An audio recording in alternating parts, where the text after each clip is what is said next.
The English Civil War wasn't just a battle for power. It was a war of brutal executions. These executions weren't just about ending lives, but about making profound political statements through calculated brutality. A king lost his head, Oliver Cromwell was punished even after death, and traitors faced the worst fates imaginable. Today, we explore the darkest executions of a conflict that permanently changed England, and witness the lengths to which both sides went to destroy not just their enemies' bodies, but their very place in history. January 30, 1649 was a day unlike any other in English history. For the first time, a reigning monarch, King Charles I, would be publicly executed by his own people. As he stepped onto the scaffold outside the banqueting house at Whitehall Palace, Charles wasn't just facing his own death. He was witnessing the death of the divine right of kings, the ancient belief that monarchs were appointed by God and answerable only to him. Charles had ruled for 24 years, believing fervently in his divine right to absolute power. This conviction had led to a bitter civil war that tore England apart for 7 years, claiming over 200,000 lives. Now, defeated by Parliament's new model army led by Oliver Cromwell, Charles faced the ultimate accountability. The king's trial had been unprecedented and controversial. When brought before the specially created High Court of Justice, Charles refused to enter a plea, challenging the very legitimacy of the proceedings. "I would know by what power I am called hither," he demanded. "I would know by what authority I mean lawful." By refusing to recognize the court's right to try him, Charles maintained his belief that no earthly power could judge a king. Despite his defiance, or perhaps because of it, the verdict was a foregone conclusion. Charles was found guilty of being a tyrant, traitor, murderer, and public enemy to the Commonwealth of England. The sentence was death by beheading. On the morning of his execution, Charles requested 2 shirts to wear under his clothes, not from vanity, but from practicality. He feared that if he shivered in the January cold, onlookers might mistake it for fear. "The season is so sharp as probably may make me shake," he explained, which some observers may imagine proceeds from fear. "I would have no such imputation." As he walked through St. James's Park to Whitehall, escorted by soldiers, Charles maintained a calm demeanor that impressed even his enemies. Upon reaching the scaffold, draped in black cloth and surrounded by soldiers keeping back the crowd, the king made a short speech to those few allowed near him. Denied the opportunity to address the larger crowd directly, Charles spoke to posterity instead. "I go from a corruptible to an incorruptible crown, where no disturbance can be."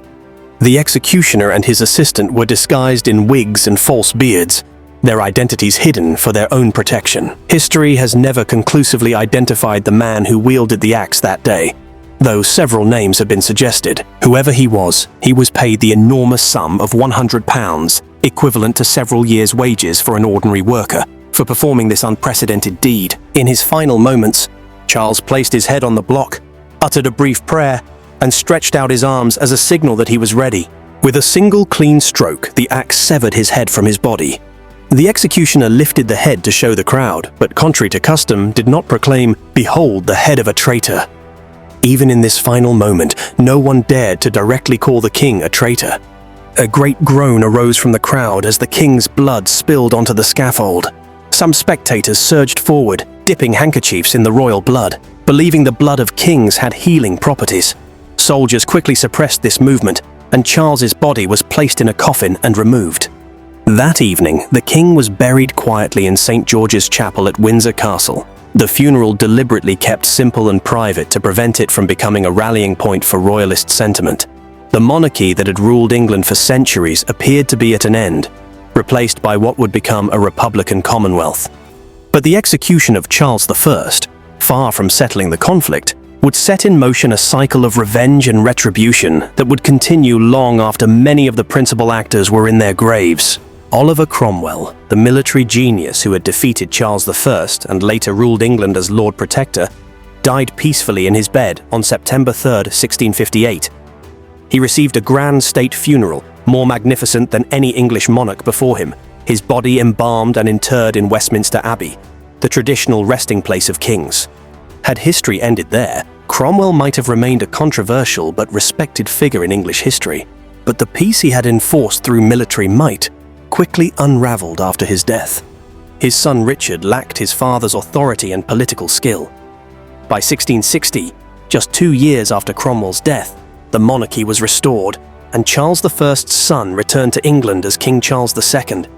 The new king publicly promised reconciliation and forgiveness through the Declaration of Breda, but there was one group for whom Charles II would never show mercy: the men who had signed his father's death warrant, the regicides. Of the 59 men who had signed the warrant, many were already dead, including Cromwell himself. But Charles II was not deterred. If he could not punish the living regicides, he would punish their corpses. On January 30th, 1661, the 12th anniversary of Charles I's execution, the bodies of Oliver Cromwell, his son-in-law Henry Ireton, and John Bradshaw, who had presided over the trial of Charles I, were exhumed from their graves. The corpses, which had been embalmed, were still recognizable despite years in the ground. These decaying bodies were transported to Tyburn, London's notorious execution site for common criminals, where they were subjected to a macabre pantomime of justice. The corpses were hanged in their shrouds, swinging from the gallows for several hours while crowds gathered to witness this extraordinary spectacle. By executing men who were already dead, Charles II was making a powerful symbolic statement about the fate of those who dared to kill a king.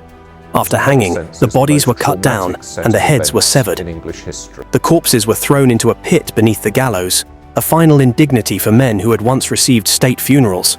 Unimaginably, the severed heads of Cromwell, Ireton, and Bradshaw were then impaled on iron spikes and displayed above Westminster Hall, the very location where Charles I had been tried and condemned. Cromwell's head remained there for over 20 years, bleached by the sun and battered by storms, a grim reminder of the price of regicide. But this wasn't the end of Cromwell's head's journey. Around 1684, a storm eventually dislodged it from its spike. It was reportedly collected by a guard and kept hidden for years, beginning a strange odyssey through private collections. The head changed hands multiple times over the next centuries, becoming a macabre curiosity displayed at exhibitions and private parties. Scientific analysis in the early 20th century supported its authenticity. It showed signs of embalming consistent with Cromwell's funeral escorted by soldiers and had a spike hole through the neck. Only in 1960, more than 300 years after Cromwell's death, was what was believed to be his head finally buried in the grounds of Sidney Sussex College, Cambridge, where he had studied as a young man. Before we continue, I'd like to ask for your support. If you're finding this dark journey through history's most brutal executions compelling, please take a moment to like this video and subscribe to the channel. Your support helps bring more of these forgotten historical tales to light. Thanks to all who do. Now, let's explore the gruesome punishments awaiting those who betrayed their cause during this bloody conflict. While the executions of King Charles I and the posthumous punishment of Cromwell are the most famous from this period, ordinary soldiers, civilians, and especially spies faced even more gruesome fates. For them, death was rarely quick or merciful. The punishment considered most appropriate for treason was hanging, drawing, and quartering, perhaps the most gruesome execution method in English history. This wasn't simply about killing the condemned. It was about inflicting maximum suffering, while symbolically destroying the very integrity of the body. The process began with the traitor being dragged on a hurdle, a wooden frame, through the streets to the execution site, a journey designed to be both painful and humiliating. At places like Tyburn in London, specially constructed triangular gallows allowed multiple executions to be carried out simultaneously. Unlike normal hangings where the drop was designed to break the neck, traitors were given a short drop, enough to cause strangulation, but not death. As the victim struggled for breath, they would be cut down while still conscious. What followed was almost too horrific to describe. The executioner would cut open the victim's abdomen and remove their intestines and other organs, all while the condemned person was still alive and often conscious. These organs would be burned before the victim's eyes.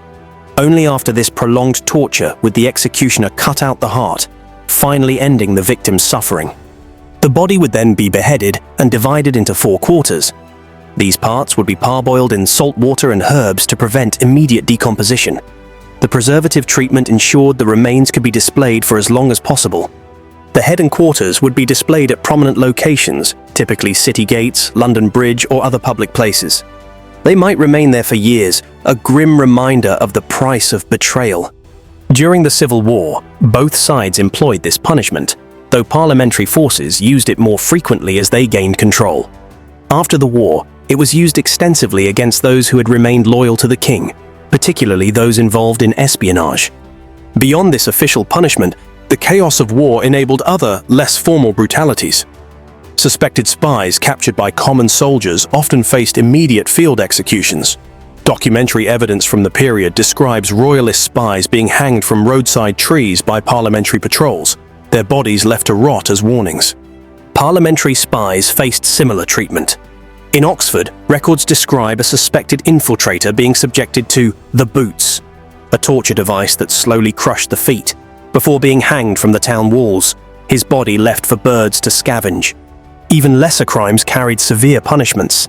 Those who spread seditious words or questioned military authority might have their ears cropped or tongues bored through with hot irons.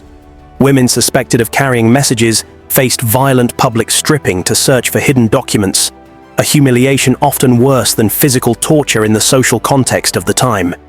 The trauma of these executions echoed through communities long after the war ended. Local records describe how the remains of executed spies became landmarks, Traitors' Corner or Spies' Oak, places that remained in community memory for generations.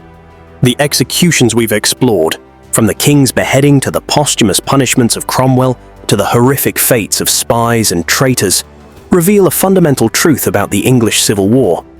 Justice was inseparable from vengeance, and punishment was as much about political messaging as it was about addressing crimes. Royalists claimed divine authority, viewing resistance to the king as an offense against God's appointed ruler. Parliamentarians cited the rule of law and the rights of the people, portraying the king and his supporters as tyrants who had broken the ancient covenant between ruler and ruled. As the war progressed and became more bitter, executions that might have shocked people at the beginning became normalized. Early in the conflict, officers captured in battle were typically imprisoned or paroled according to the accepted rules of war. By its later stages, they were sometimes executed on the spot, particularly if they had changed sides or broken parole.